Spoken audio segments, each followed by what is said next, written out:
Good morning students अपन पढ़ रहे थे प्रोबेबिलिटी। और प्रोबेबिलिटी की अपने अभी तक के टोटल 11 क्लासें हुई हैं।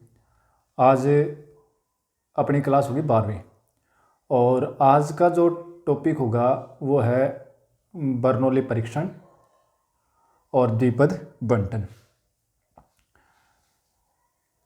ये प्रोबेबिलिटी के लिहाज से अपना अंतिम टॉपिक है और एग्ज़ाम में जो प्रश्न है वो इसमें से भी देखने को अपने को मिलते हैं।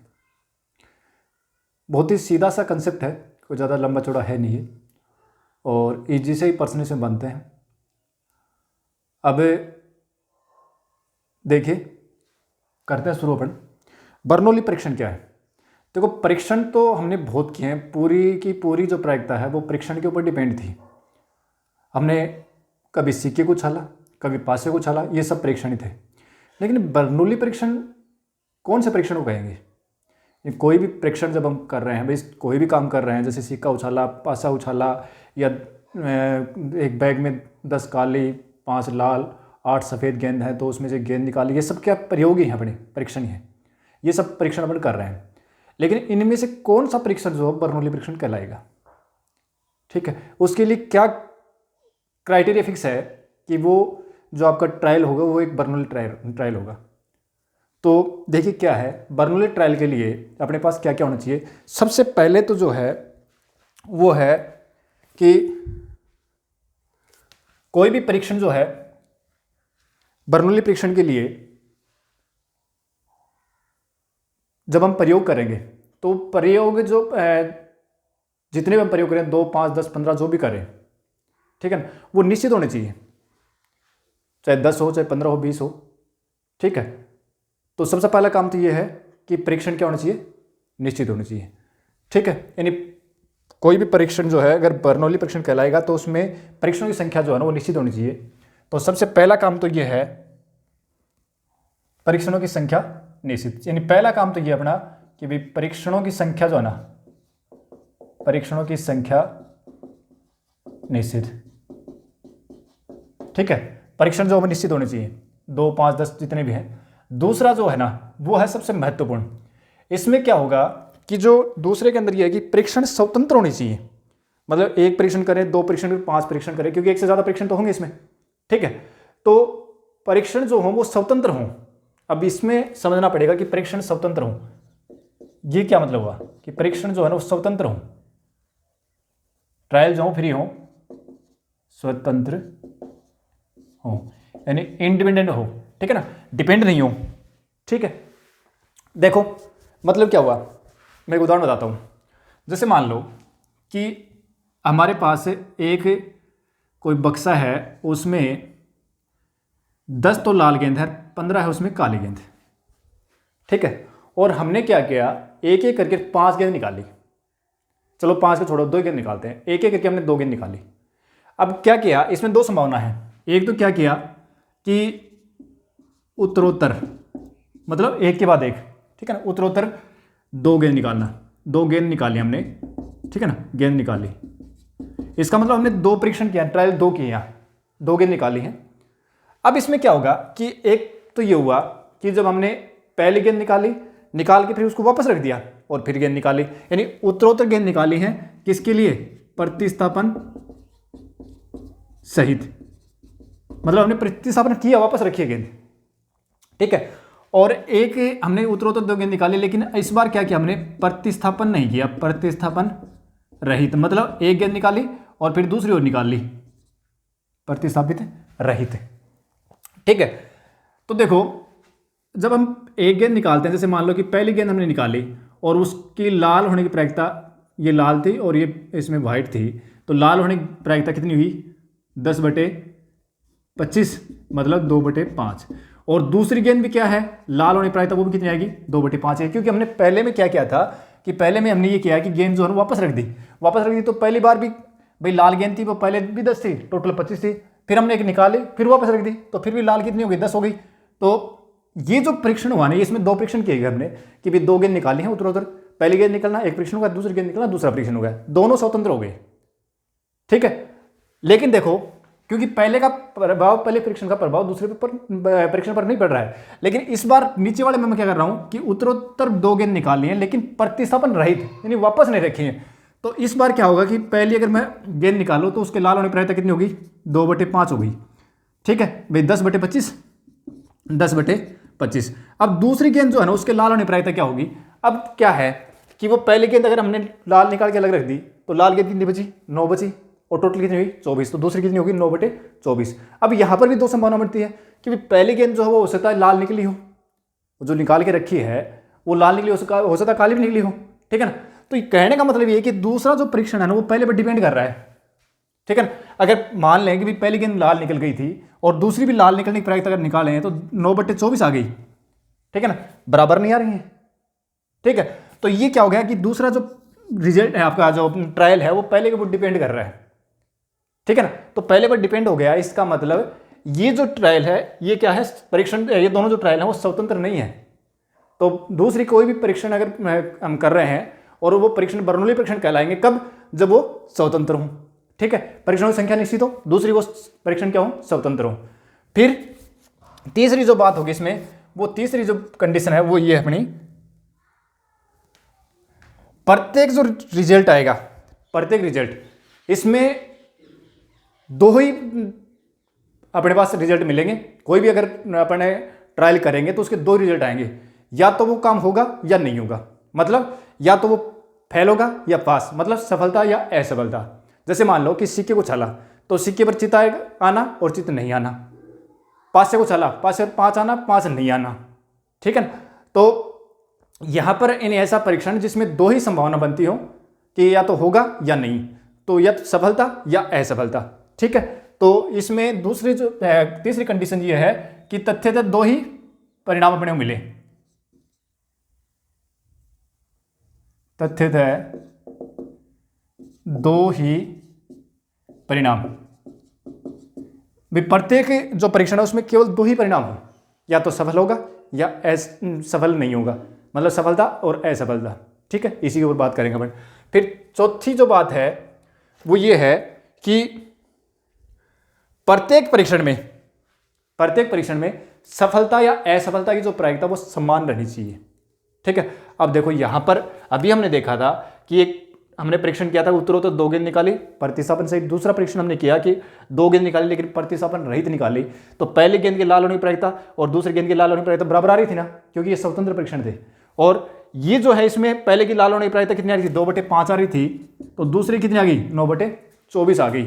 इसका मतलब ये हुआ कि ये जो है बर्नौली परीक्षण नहीं है। क्यों? क्योंकि इसमें क्या है कि प्रत्येक जो मतलब एक जो सफलता अपने पास तो क्या लाल गेंद थी, भाई एक लाल गेंद की तो बात कर रहे हैं अपन, तो लाल गेंद जो है इसकी प्रायिकता यहाँ 2/5 है या 9/24 है, दोनों बराबर नहीं है।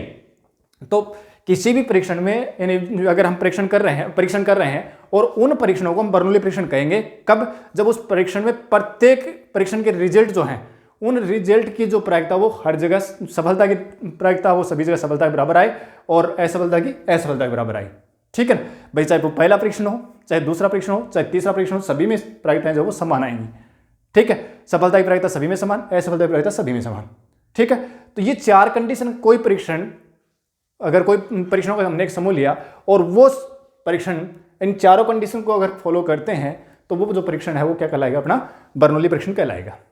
ठीक है, तो बर्नौली परीक्षण के अंदर हमने एक चीज तो देख ली कि हमारे पास एक कोई भी हम परीक्षण करें, यानी कोई भी ट्रायल करेंगे, उस ट्रायल के अंदर अपने पास 2 ही रिजल्ट अपने को मिलेंगे, या तो फेल या पास, यानी सफलता या असफलता। सफलता को हम कभी सिक्के उछालेंगे तो हेड आना जो है वो अपने पास सफलता हो जाएगी, कभी टेल आना वो सफलता हो जाएगी, कभी पासे उछालेंगे तो 5 आना सफलता हो जाएगी, 5 नहीं आना सफलता हो जाएगी। इस प्रकार से जो है कि मतलब वो अपना क्वेश्चन के ऊपर डिपेंड करेगा कि सफलता किस चीज को बोल रहा है वो। ठीक है, तो 2 ही काम होंगे, सफलता और असफलता। ठीक है, अब देखो आगे, ये तो था बर्नौली परीक्षण।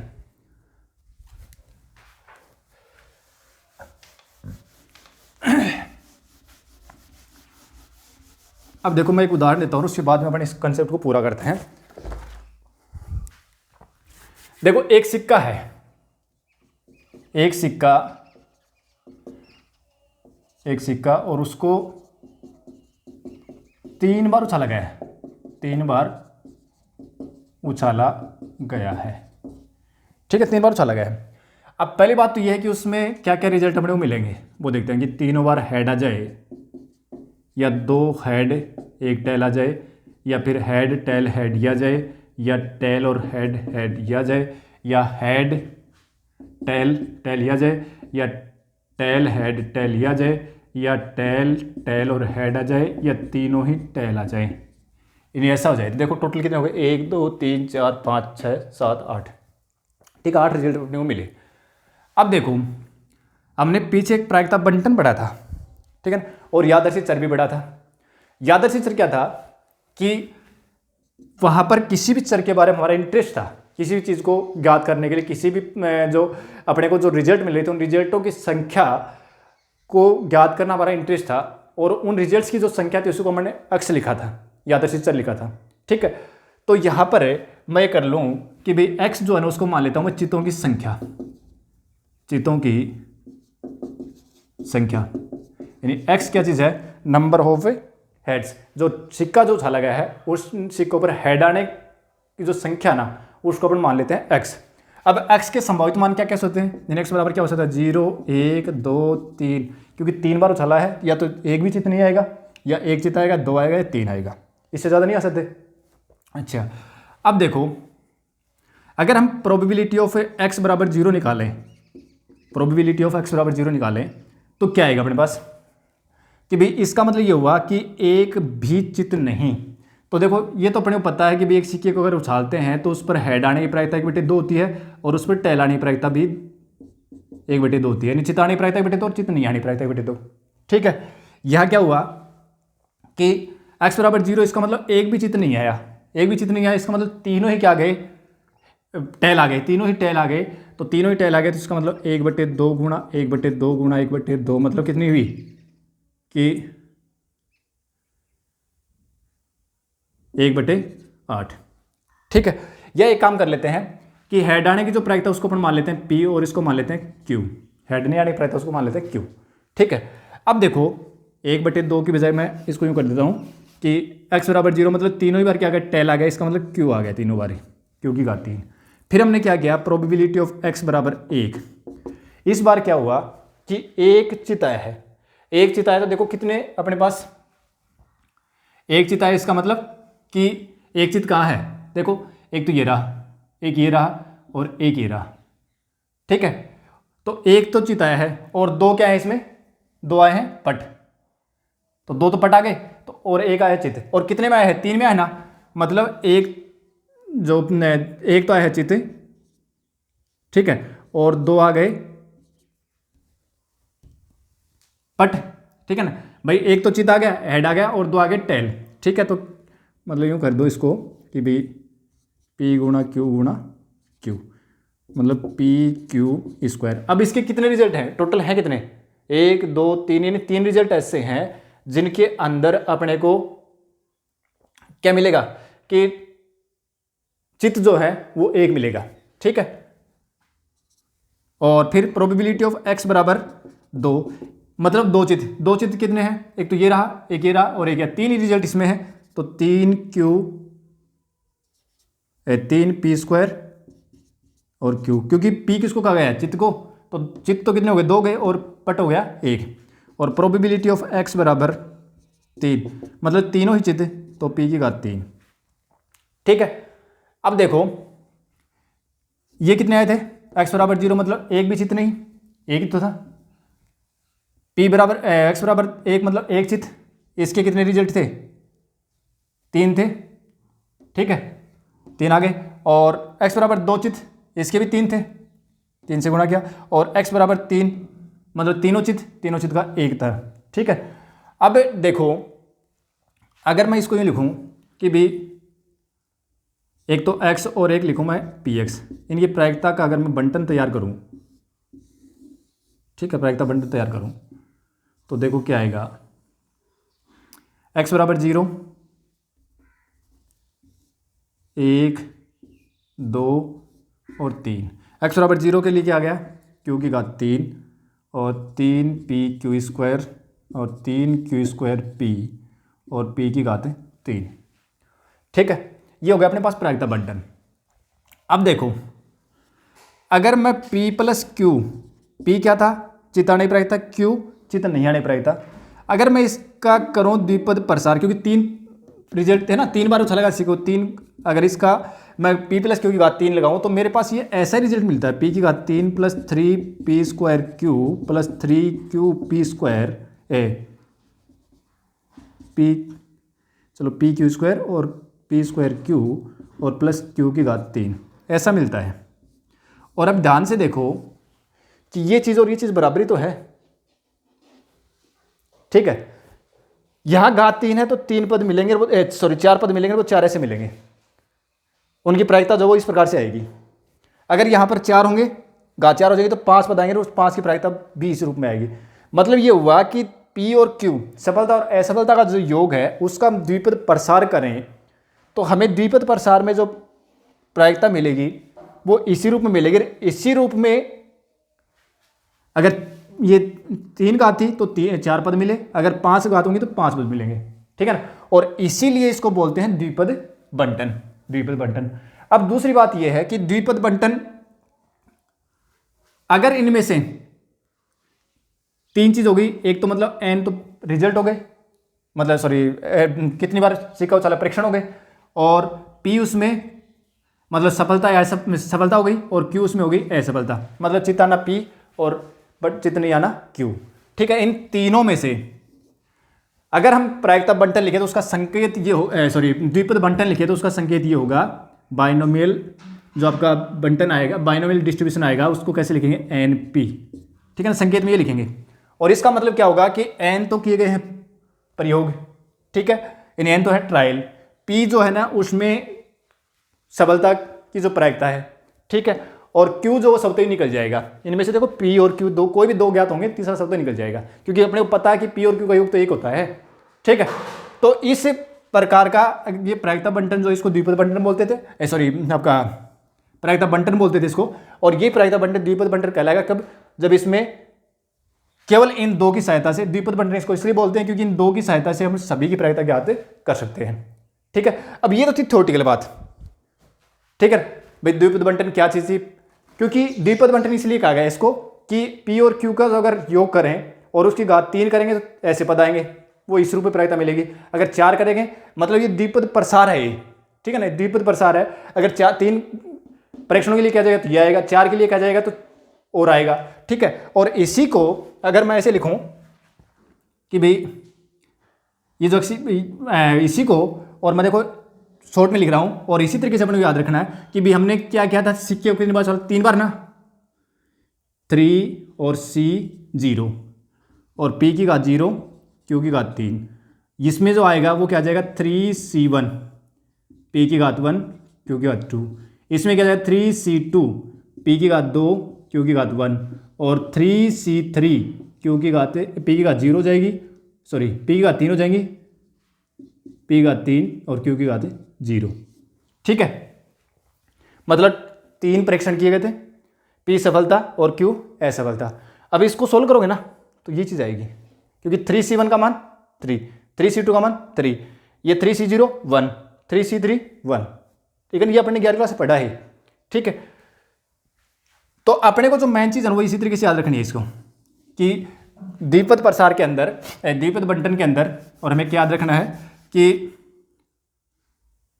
प्रोबेबिलिटी ऑफ x बराबर, अगर जैसे मान लो कि x बराबर स्मॉल x चलो r लिख देता हूँ, x बराबर r, ठीक है ना, इसकी प्रायिकता अगर निकालनी है तो टोटल n तो परीक्षण होंगे और n r, और फिर आ जाएगा अपना p की घात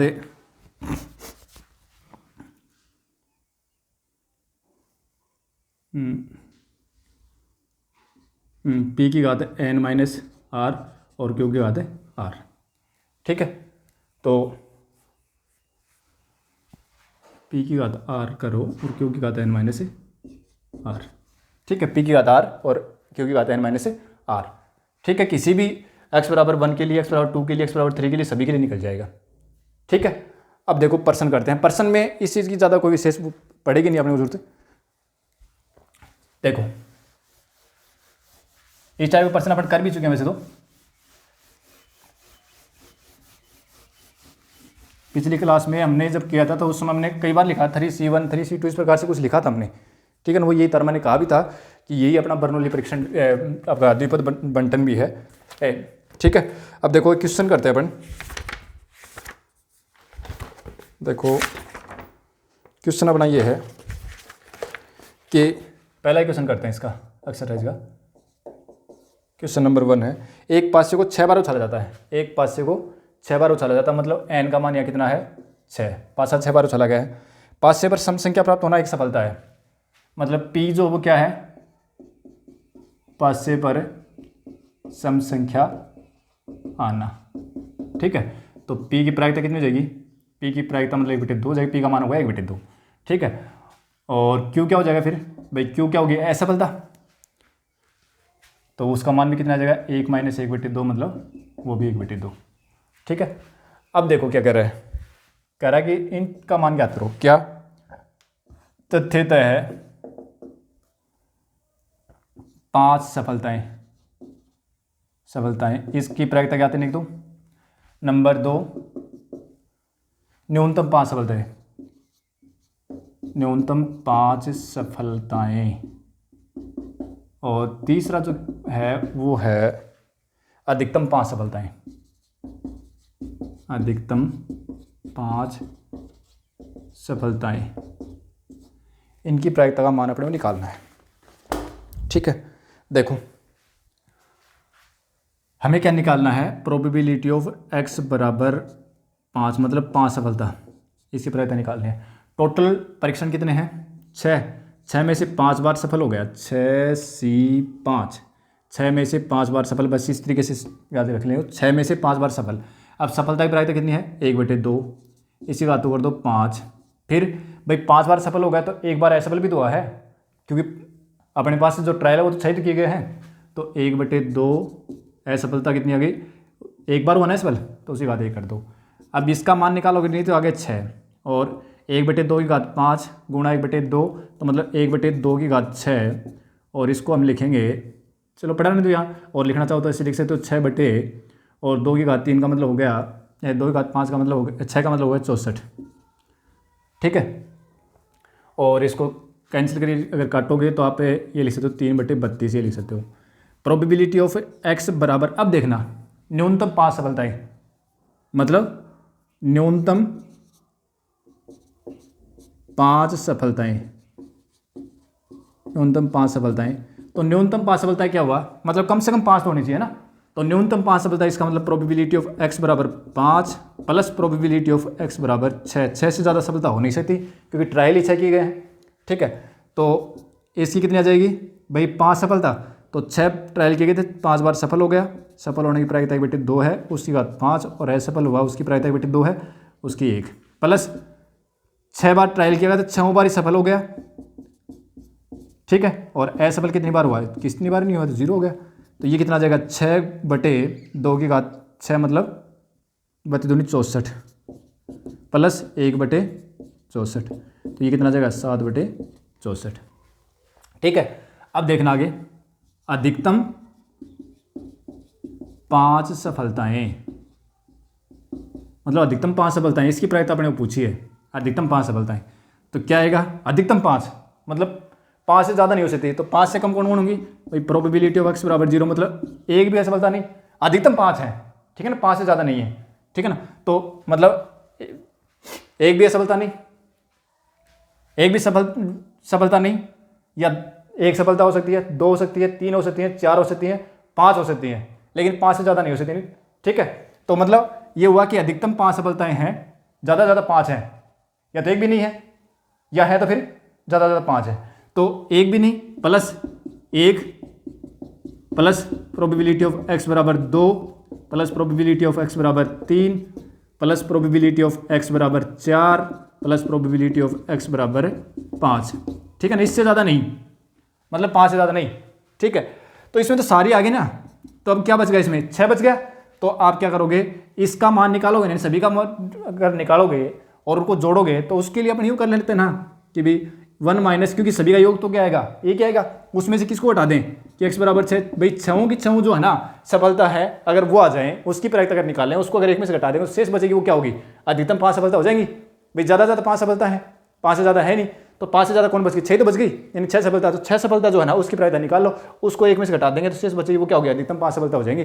मतलब अधिकतम 5 सफलता मतलब ये हुआ कि या तो एक भी सफलता नहीं, ये एक सफलता या 2 सफलता या 3 सफलता, 4 5 5 से ज़्यादा नहीं हो सकती। ठीक है, तो ये आ गया अपना, और इसको निकालेंगे तो 1 माइनस, भाई छहों की छहों सफलता हो गई, छहों की छहों सफलता मतलब 6 ट्रायल किए थे, छहों की छहों अपने पास हो गए, तो 1/2 की घात 6 और फैल कौन हुआ 0, तो मतलब ये होगा 1 माइनस 1/64, मतलब 63/64 का आंसर आ जाएगा। ठीक है, तो द्विपद बंटन जो है ना, ये जो हम लिख रहे हैं ना, इसी को द्विपद बंटन बोल रहे हैं अपन, और इसी को अपने को ध्यान से देखना है। मतलब कितने ट्रायल किए गए हैं, कितनी उसमें सफलता हुई है, फिर जितनी सफलता है उतनी तो सफलता वाली प्रायिकता लगानी है, और बाकी शेष बची जो वो असफलता के ऊपर लगानी है।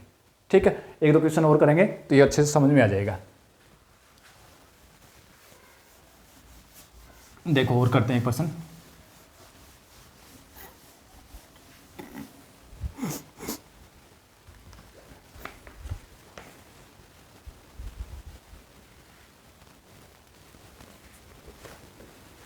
देखो एक क्वेश्चन है, इसी में क्वेश्चन नंबर 3 कर रहे हैं। कह रहे वस्तुओं के ढेर में 5% त्रुटियुक्त वस्तुएं हैं, इसकी क्या प्रायिकता है कि 10 वस्तुओं के एक प्रतिदर्श में 1 से अधिक त्रुटियुक्त वस्तुएं नहीं होंगी। 1 से अधिक त्रुटियुक्त वस्तु नहीं होंगी। देखो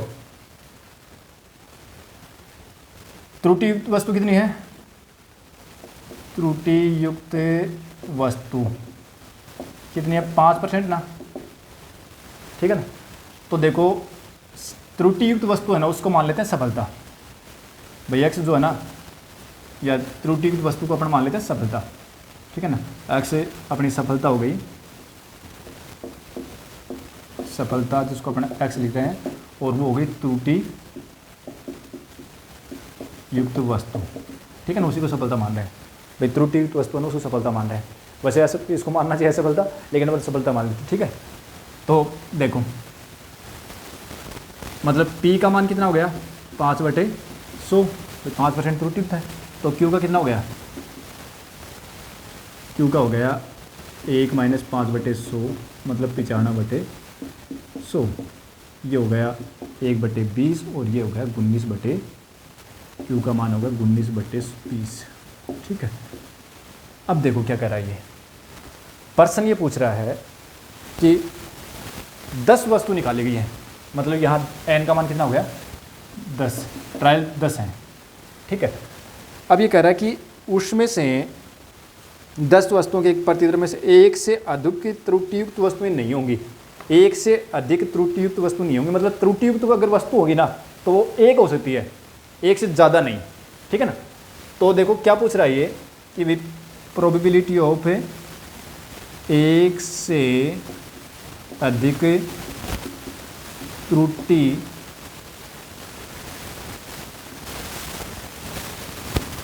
त्रुटियुक्त वस्तु नहीं। देखो यहाँ अर्थ समझना इसका क्या है, 1 से अधिक त्रुटियुक्त वस्तु नहीं, मतलब त्रुटियुक्त हो सकती है तो एक ही हो सकती है, एक से ज़्यादा नहीं हो सकती, एक से कम तो हो सकती है, ठीक है ना, एक से अधिक नहीं। तो एक से अधिक नहीं मतलब प्रोबेबिलिटी ऑफ x बराबर 0, मतलब एक भी त्रुटियुक्त नहीं है, प्लस प्रोबेबिलिटी ऑफ x बराबर 1, एक हो सकती है, एक से ज़्यादा त्रुटियुक्त नहीं हो सकती, ठीक है ना। इसी की तो प्रायिकता पूछ रहा अपने को। तो भाई 10 में से और एक भी त्रुटियुक्त नहीं है, 10 है, 10 में से एक भी त्रुटियुक्त नहीं है, मतलब त्रुटियुक्त 0 है, तो त्रुटियुक्त होने की प्रायिकता कितनी है 1/20, ठीक है ना। इसकी बात हो गई 0, और त्रुटियुक्त नहीं है 19/20, ठीक है। और उसकी कितनी हो गई 10 घात, क्योंकि 10 त्रुटियुक्त नहीं है, प्लस 10 में से एक त्रुटियुक्त है, त्रुटियुक्त होने की प्रायिकता कितनी है 1/20, तो इसकी बात हो गई 1, और 19/20 जो हो गई वो क्या हो गई त्रुटियुक्त नहीं है, ठीक है। सॉरी 9/10 है, 19/20 की प्रायिकता है, क्योंकि 10 थे ना, 10 में से एक तो त्रुटियुक्त है लेकिन 9 नहीं है।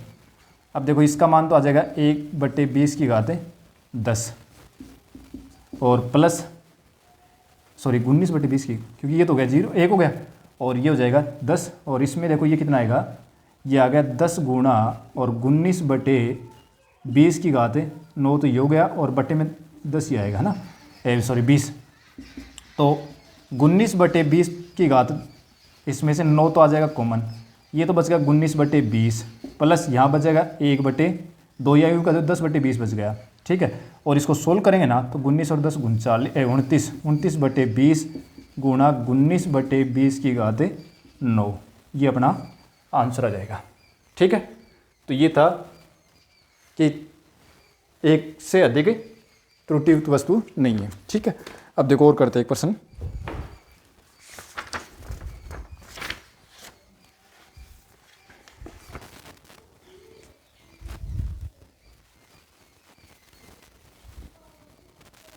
सारे प्रश्न इसी टाइप के हैं इसमें, सारे के सारे प्रश्न इसी टाइप के हैं।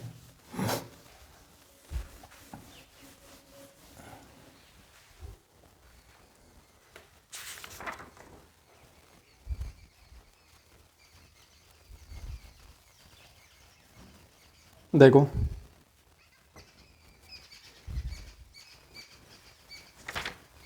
प्रश्न लिखते हैं अपने, क्वेश्चन है इसमें एक 10 का प्रश्न करते हैं। चलो देखो क्या है, एक व्यक्ति एक लॉटरी के 50 टिकट खरीदता है, उसमें जिसमें उसके प्रत्येक में जीतने की प्रायिकता 1/100 है। इसकी क्या प्रायिकता है कि वह न्यूनतम एक बार, तथ्यतः एक बार और न्यूनतम 2 बार इनाम जीत पाएगा। इनाम कब जीतेगा, जब वो जीतेगा। और जीतना क्या है, सफलता, मतलब पी का मान दे रखा है 1/100, जीतने की प्रायिकता 1/100 है, तो क्यू का मान कितना आएगा 1 - 1/100, मतलब कि 99/100, ठीक है भाई। जीतना यानी सफल, जीतेगा कब, जब उसकी जीतने की प्रायिकता 1/100 है, ठीक है ना। और तो जीतने की प्रायिकता ये है, तो हारने की कितनी हो जाएगी, 1 में से 1/100 घटा दो, ठीक है, तो 99/100 आ गई। और कितनी बार किया उसने, कितने टिकट खरीदे हैं, उसने 50 टिकट खरीदे हैं, तो यहाँ एन का मान कितना हो गया, 50 हो गया। अब क्या पूछ रहा है, नंबर 1, इसमें 3 चीज़ों की प्रायिकता पूछी है उसने। इस बात की क्या प्रायिकता है कि वो न्यूनतम एक बार इनाम जीत पाएगा, प्रोबेबिलिटी ऑफ न्यूनतम एक बार इनाम जीत पाना,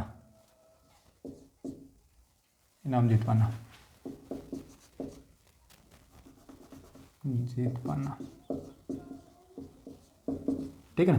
न्यूनतम एक बार इनाम जीत पाना मतलब कम से कम एक बार इनाम तो जरूर जीतेगा वो, कम से कम एक बार जीतेगा। इसका मतलब कि भाई यूँ कह सकते हो कि प्रोबेबिलिटी ऑफ x बराबर एक बार इनाम जीतेगा, या कम से कम एक बार है ना, तो 2 बार भी जीतेगा। प्रोबेबिलिटी ऑफ x बराबर 3 बार भी जीत सकता है, और प्लस है ऑन प्रोबेबिलिटी ऑफ x बराबर 50, यानी 50 में भी वो इनाम जीत सकता है। अब इन सभी के निकालने के लिए तो अपने को काफ़ी टाइम लगेगा, फिर इसका योग करना है।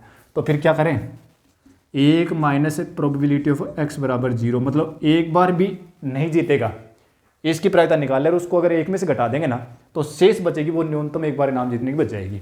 तो 1 माइनस प्रोबेबिलिटी ऑफ x बराबर 0, मतलब 0 बार वो इनाम जीता है, तो 0 बार इनाम जीतने की प्रायिकता दी है ना, 50 उसने ट्रायल किए थे, 50 में से 0 बार वो इनाम जीता, इसकी बात तो कर दो 0, और कितनी बार हारा वो, 99/100 की घात 50 वो हारा, ठीक है ना। 1 माइनस इसका मान भी 1 आएगा, ये भी 1, टोटल कितना हुआ 99/100 की होल पावर 50, ठीक है। नंबर 2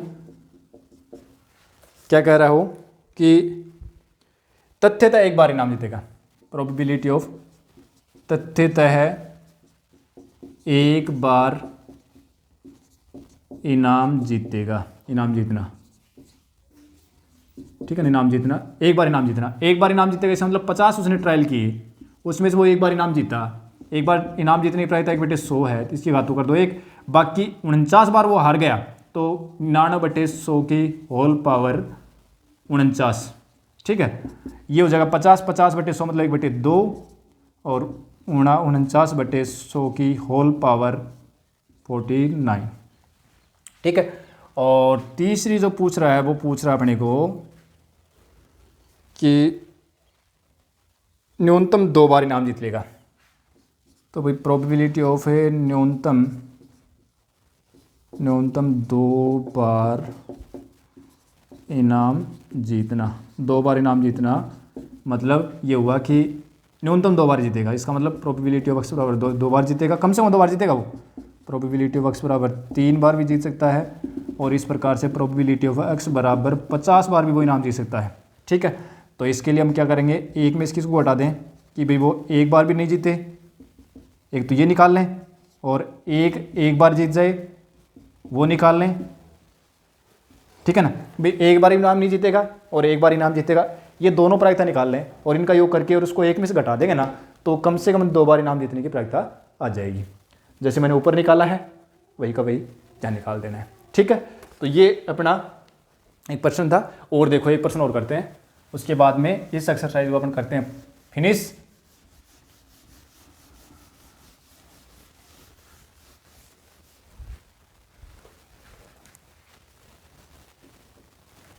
एक क्वेश्चन और देखते हैं। देखो